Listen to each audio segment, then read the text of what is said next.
We've been in regular contact with the Lukari, and they've recently unveiled a new starship designed for space exploration. They're eager to head out into the unknown, and they've asked us to give them a hand. Starfleet has decided to send you to assist them in their first voyage beyond their home system. This is an exciting time for the Lukari. Watch over them and help them to see the value of space exploration, and let them make discoveries and follow their sense of wonder. Just don't let them get in over their heads.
My dear friend Kamarka, just think about how much I can tell. I've seen the last of you.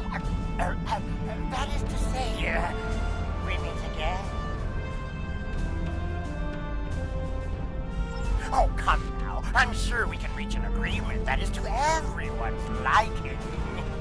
I'm prepared to offer you an exclusive, once-in-a-lifetime investment opportunity. Thank you. That insistent Ferengi has been trying to make new trade deals with us since he first visited our system. Oh, everything he tries to sell is either broken or worthless. Thank you. It's good to see you again, and under much better circumstances. You'll be happy to know that our star remains stable. We've not seen any Tholian ships since the incident, thankfully. The decision to explore was somewhat controversial, however. Many Lukari were resistant to the notion.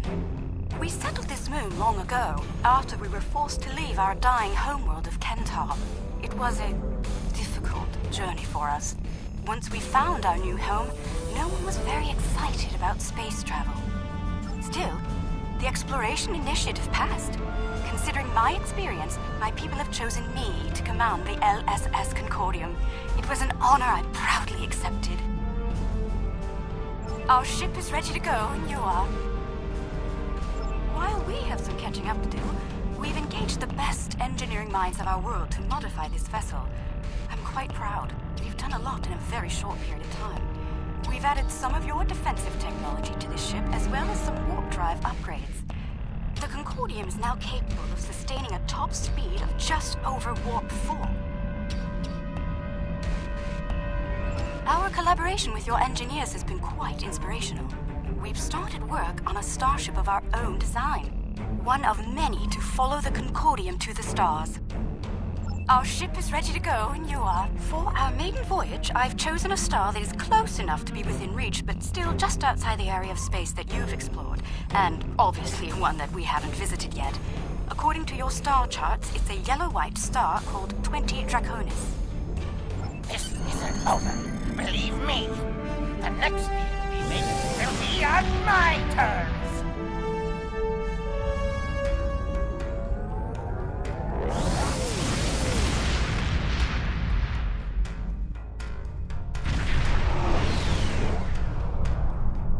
Arrived on the outskirts of the system. There's a large field of rocky debris and asteroids. We're picking up various metals and crystalline formations. Should we approach one of the larger asteroids and take some more readings?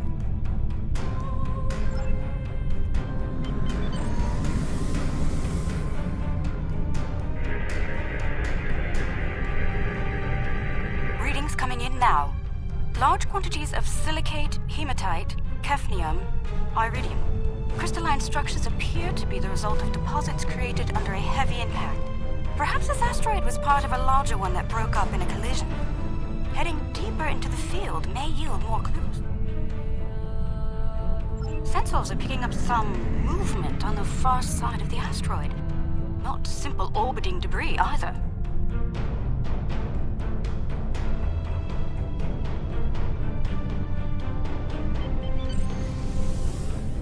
Cosmozoans, they're beautiful. Do you have any information about them? Intriguing. The Gekli communicate using radio waves and feed on dust particles and energy emissions. And, well, it seems an adjustment of our EM band is in order. I don't like the idea of the Concordium becoming a Gekli food source.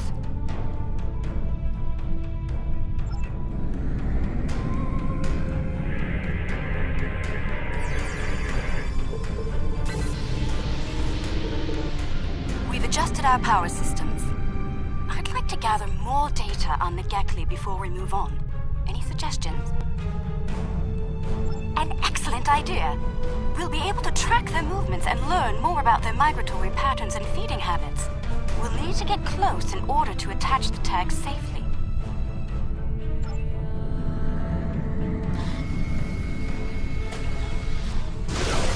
Data's coming in from the Gekli. I'd like to expand the number of tagged subjects to optimize data collection. Let's get close enough to slip in with a pod and join them in their swimming.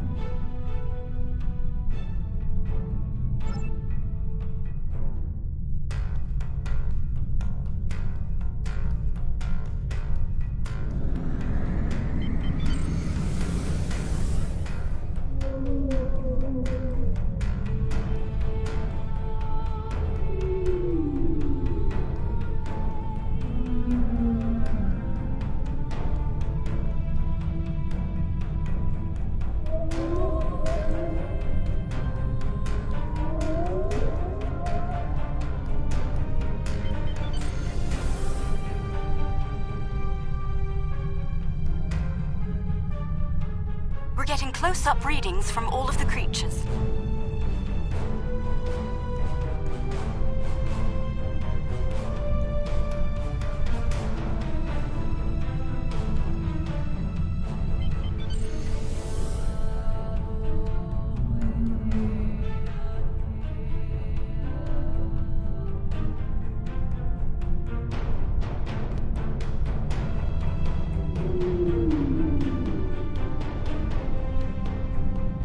Treating us like one of their own.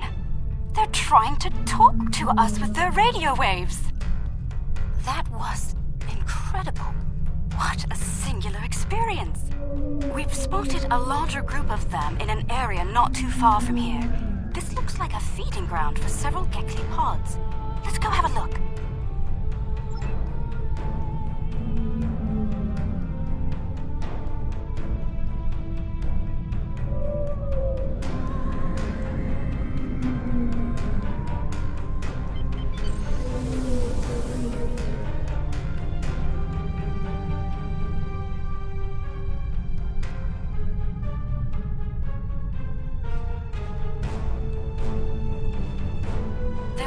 That several Gekli pods frequent this area. There's a lot of dust and particulate matter, but we can't see how the asteroids are getting broken down. I think there's something we're not seeing on the visible spectrum. Your ship has a stronger deflector than ours. Can you emit a particle wave? We could use that to illuminate things that might be happening in different spectra.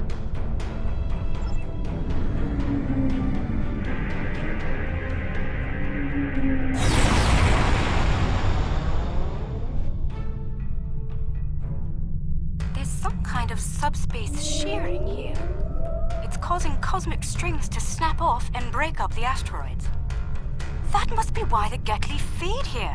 There's plenty of particulate matter for them to consume in the debris fields. I think we've collected some solid data here. We're ready to move on when you are.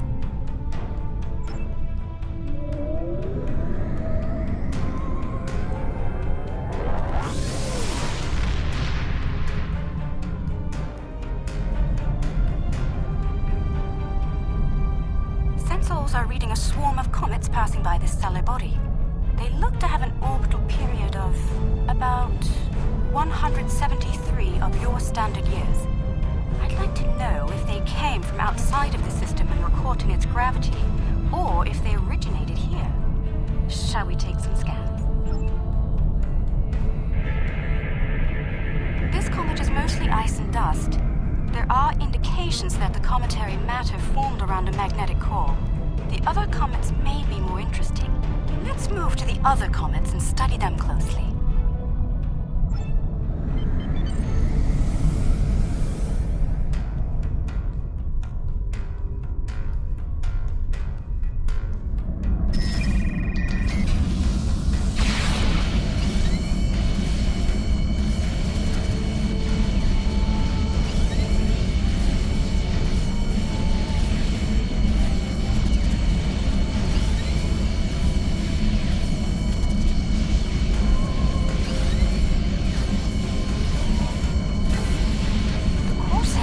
Signs of magnetic radioactive matter. This comet may have seen some interesting particle fields in its wandering.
Structure of its silicate crystals, it's been in a pattern.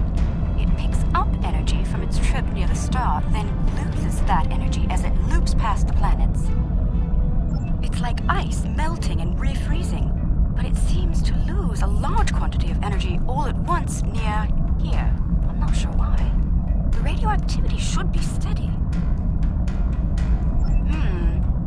These comets seem to have a long orbit that coincides with the orbit of a Class A planet nearby.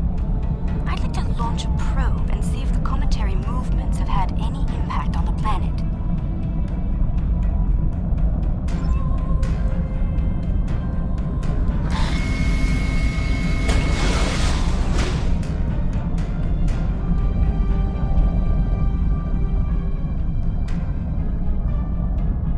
Probe data received. The planet is radiating a considerable amount of heat for its size. Nothing our shields can't handle, but I don't see any expeditions to its surface happening anytime soon. Curious. I'm picking up several large, moving sources of energy. Sensors indicate they're a life form of some kind. A cosmozoid, but not the Gekli. I'd like to study them if we can.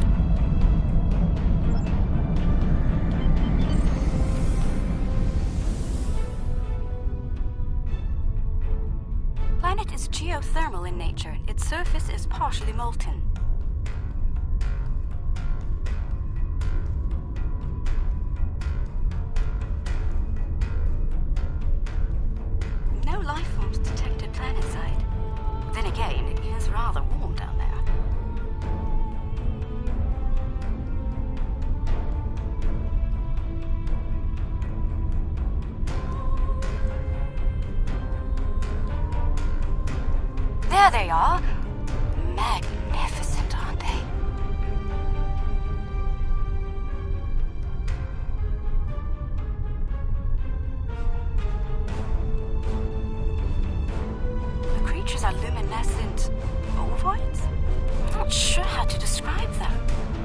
remind me of an aquatic life form native to Lukari Prime.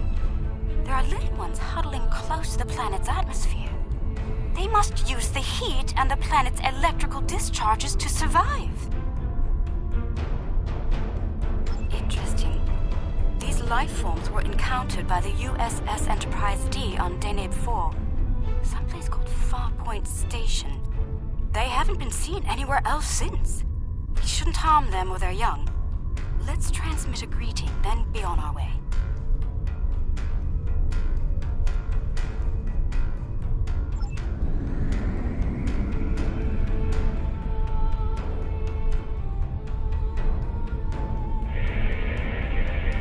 The color display must be a form of communication. I didn't realize that life forms could exist in this fashion, living off the heat of planets, feeding on the particles in space, absorbing radiation from the cosmos. There's so much to see. Let's head to the next planet in the system and see what's there.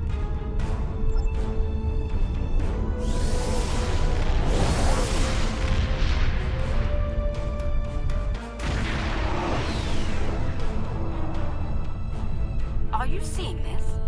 My sensors indicate this planet is completely devoid of any organic material. And yet, it has a breathable atmosphere and lies well within the system's habitable zone. Most curious. I'm picking up residual levels of radiation. Oh my. I believe I know what happened to this world. Some kind of proto-matter wave happened here.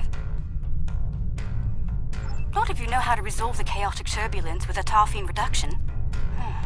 This was a recent event. Some kind of proto-matter incident happened, and it wiped out all life on the planet. I think we should send an away team down to learn more.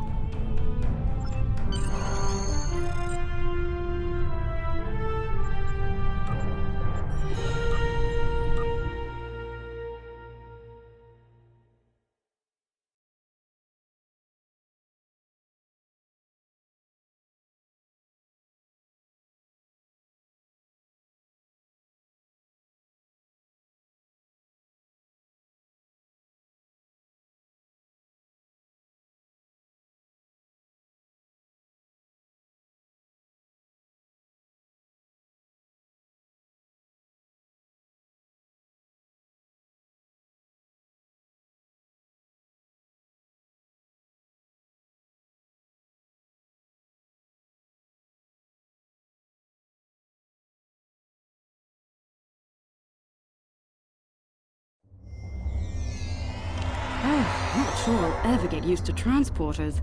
Let's see. Initial scans suggest this area used to be inhabited, but I can't find a single trace of organic matter. None. I see some carvings on those canyon walls. Let's take a look.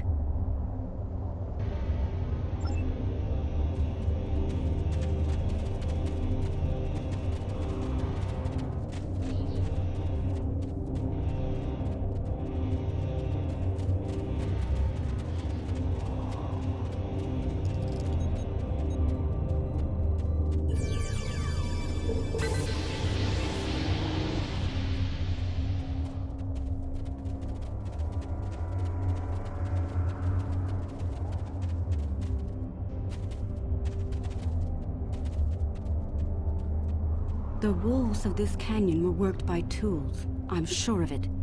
Sentient life forms lived here. Until the proto-matter detonation.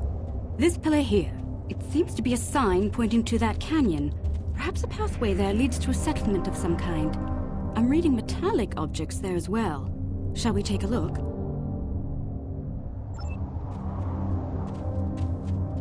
Look, there's some kind of large structure further down the canyon.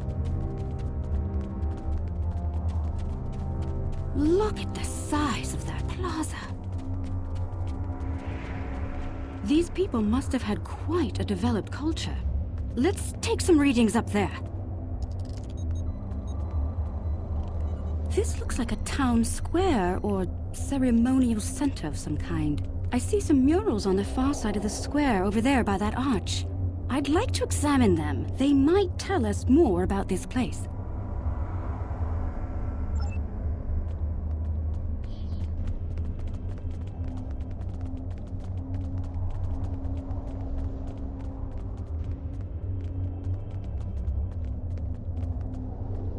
These murals depict people bringing some objects to this place. Crystals or gems, I believe? They built their settlement around this site. I believe it was a place of great significance to them. The next mural may hold more clues for us. Let's have a look.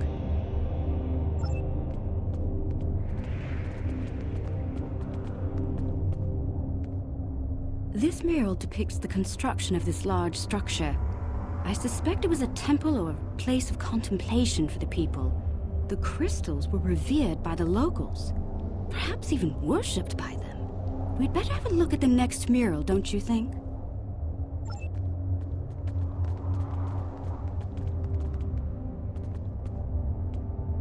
The crystals depicted in this mural appear to be growing for some reason.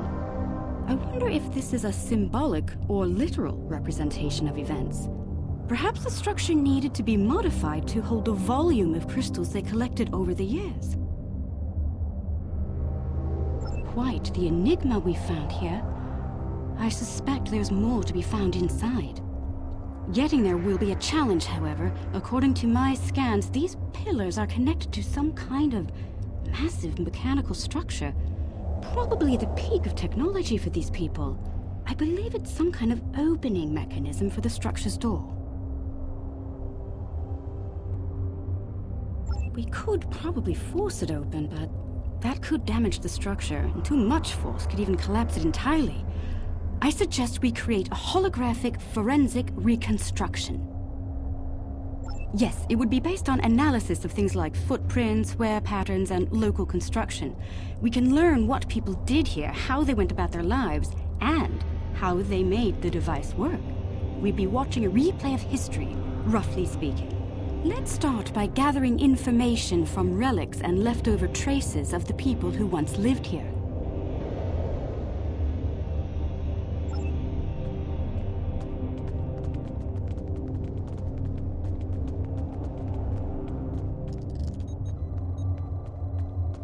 These artifacts were used with opposable thumbs and indicate a likely hand span of 22 centimeters.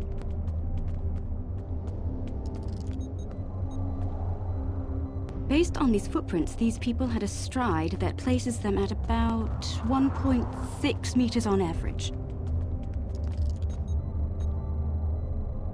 The wear patterns here show us that people leaned against here frequently. This was a meeting and gathering area.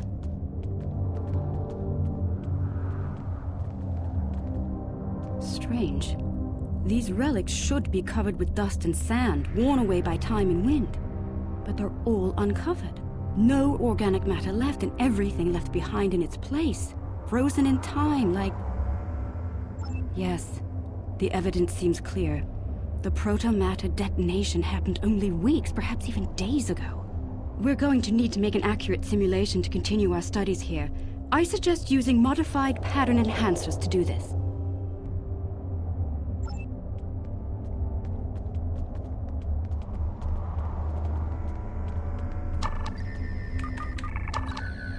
Enhancers online. The signal is strong and clear.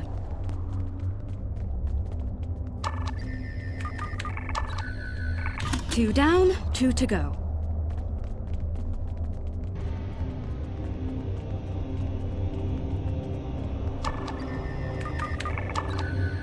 That's three. One more and we'll be ready.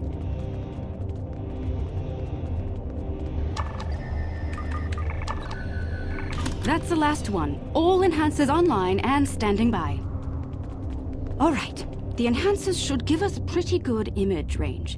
Your tricorder can then act as the center of the network control for the enhancers. I can tie in my data to your tricorder whenever you're ready. Get a little close to the center of the square so we can see what happens.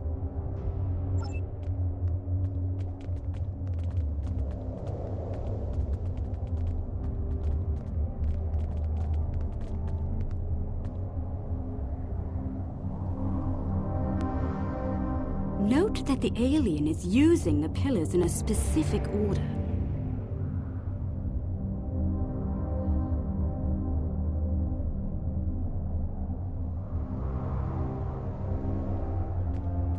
They're making the murals match up on each pillar.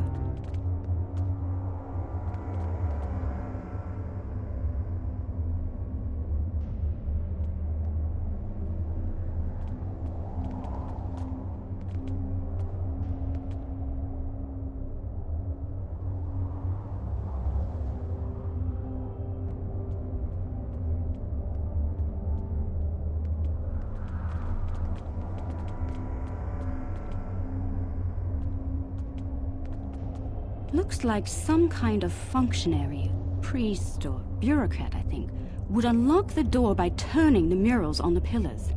The top mural on each pillar seems to be locked in place for reference. We should follow the order they used on the pillar murals. If we can turn them correctly, I believe we'll unlock the door.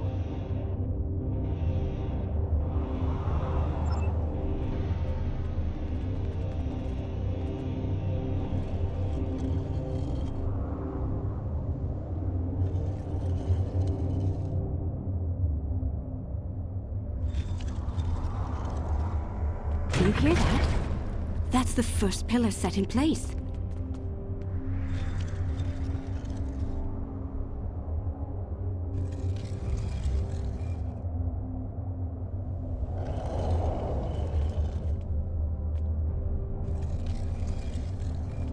That's 2 pillars set into place.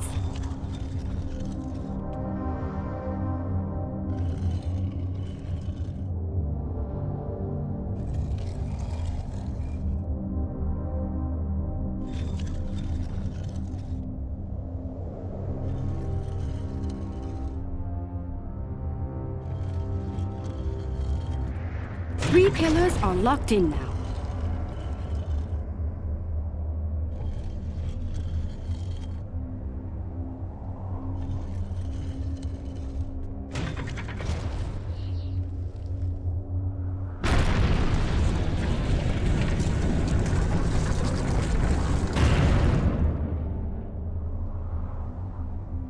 That's it! It's working! Well done!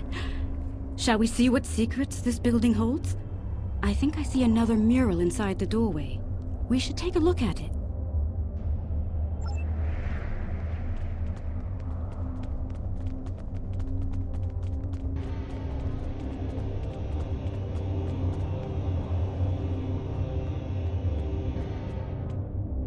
Isn't that the symbol of your Starfleet? How did it get here? How could it be in a temple of people who don't even have electricity, much less space travel? This is getting stranger by the minute. We should search the temple for more murals.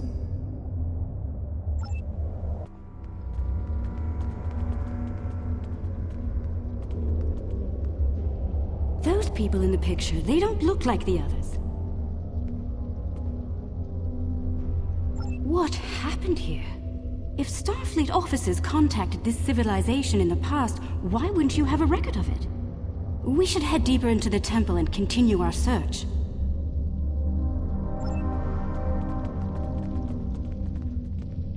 I think the panel on the wall here can be pushed to open something. Those inner doors across from the panel are opening. What is all of this?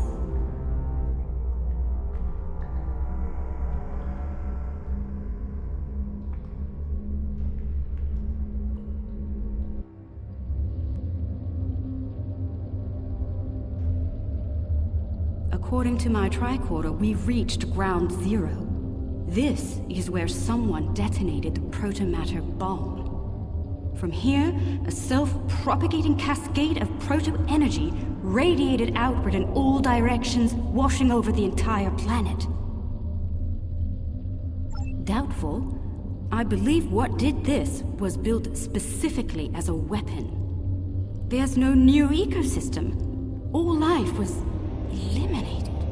I'm picking up a residual energy signature here. Take a look. 16 centimeter wavelength with a slight kaon leak. I've seen this before. It's a byproduct of Zenkethi technology.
salvage, along with everything in it.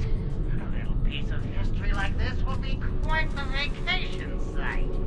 Experience life on the final frontier at modern Day 13. But I digress. Unless you're here to discuss leasing opportunities, I suggest you beam off my spaceship.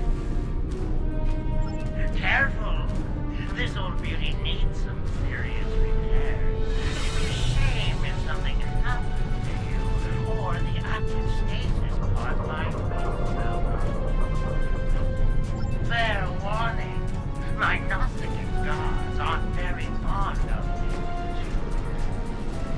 I'd be happy to sell the parts to you and consider their living contents a promotional bonus.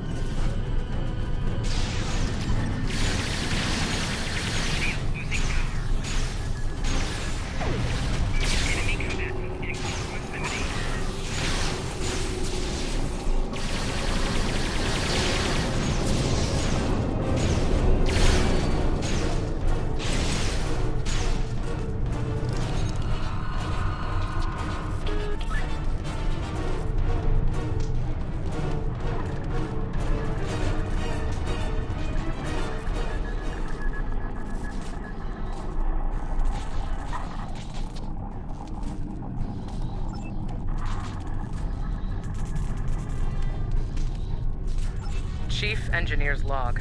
Supplemental. By my account, we've been hurled back in time to the 16th century. To make matters worse, we're a very long way from the Deneva system. None of our shuttles are warp-capable, and even if we could get to Earth, we'd be in the wrong time. In short, we're stuck.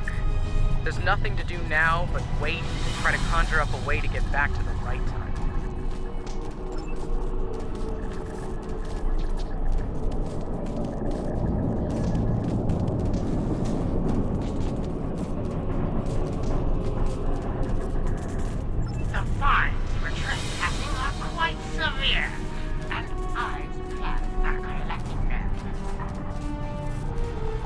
Engineer's Log, March 18th, 1570. Had a discussion this morning with security about our Klingon prisoners in Brig.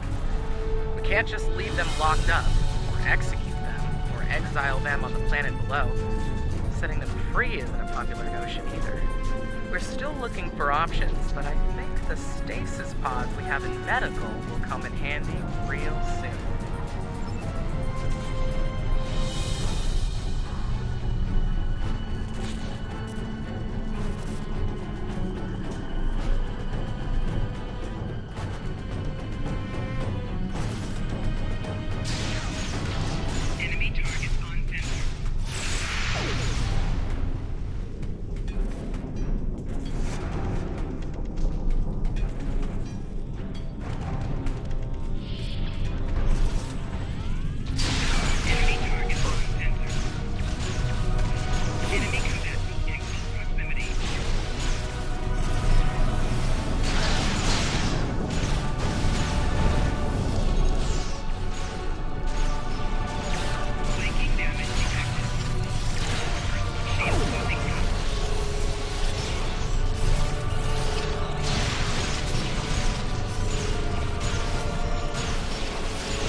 Chief Engineer's Log, April 17th, 1570. Today we visited the planet we're calling Draconis 3 to collect supplies. The good news, there's a humanoid civilization down there. The bad news, a potential Prime Directive violation. Our landing party was seen beaming in by some of the locals. We're hoping that doesn't impact their culture in any way. One thing's for sure, they can't help us go home. Their tech level is Bronze Age at best.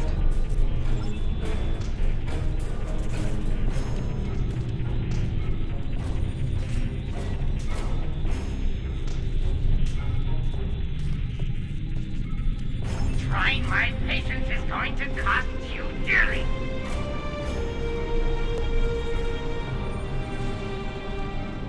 Chief Engineer's Log, August 6th, 1570. The Warp Booster Sled project is officially a bust. When we tried to spin up the coils, we couldn't get a stable warp field. Yashvi and Arlington managed to shut it down and stop a breach, but the shuttle's impulse drive is shot. I hate giving up, but we just don't have the parts we need to make it work.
Engineer's Log, July 26th, 1571. Most of us went into stasis this morning. There weren't enough pods for everyone. 3 of us had to stay awake. We drew lots. Tavon, Sheridan, and I were the lucky winners. Since we're out of options, we've decided to go native and live out our lives under Conus 3. Hopefully, one day our records will be found, and the people of Station K13 will be remembered.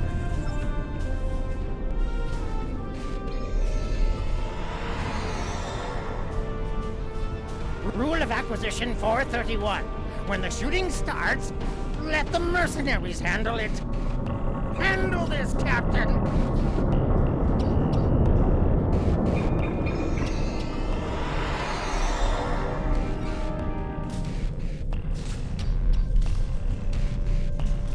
The crime is trespassing. The sentence is death.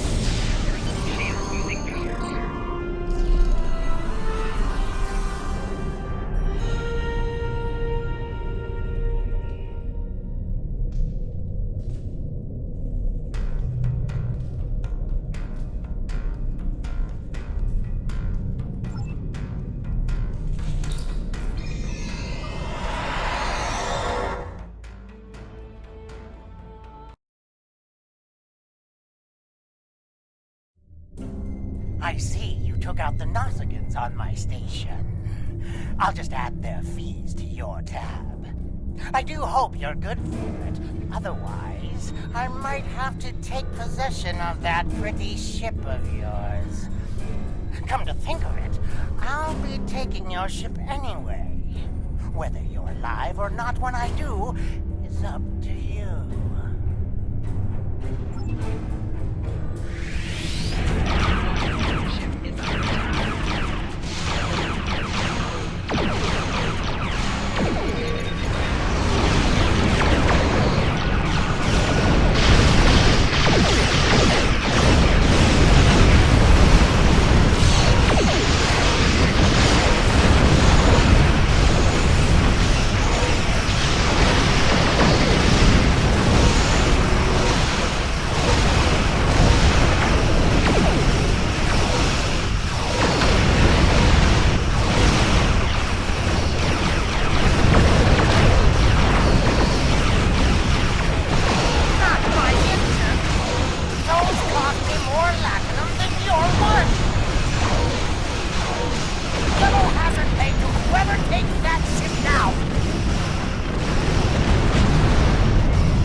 to get what he wants.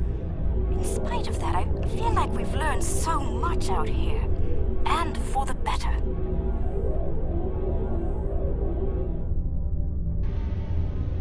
Indeed. I'd say our first flight was a success. Now we need to share our discoveries with everyone back home. I hope today's events will convince my people of the continued need to explore and to be part of the galactic community. With luck, we'll do this again sometime, and soon. On behalf of the Lukari people, thank you.